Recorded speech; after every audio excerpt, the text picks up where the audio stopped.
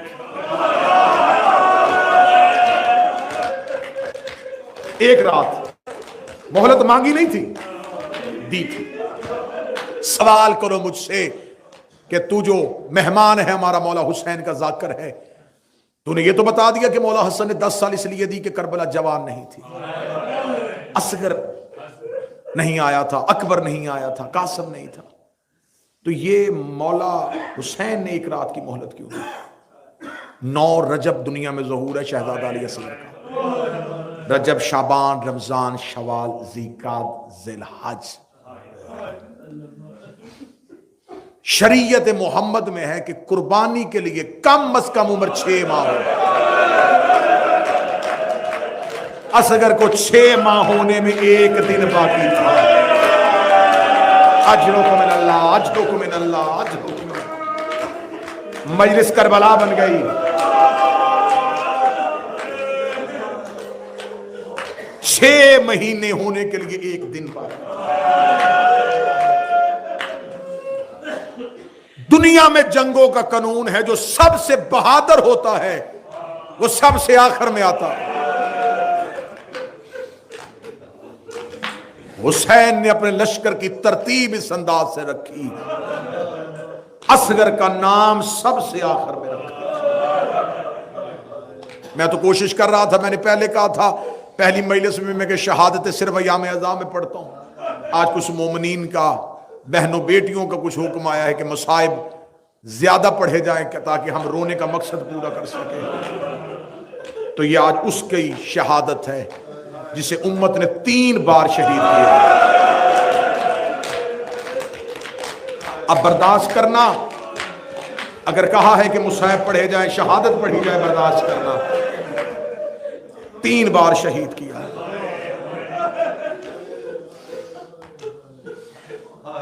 در Najaf کا رنگ کیا ہوتا ہے؟ سفید. یاقوت کا رنگ کیا ہوتا ہے؟ سرخ. اب شعر سننا, جو در نجف تھا ابھی یاقوت بنے گا. اصغر تیرا جھولا تیرا تابوت بنے گا.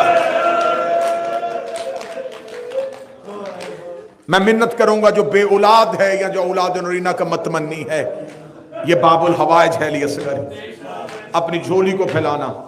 مولا حسین تم میں سے کسی کو خالی واپس نہ جانے دیں. سب سے آخر میں آیا حسین کا اصغر.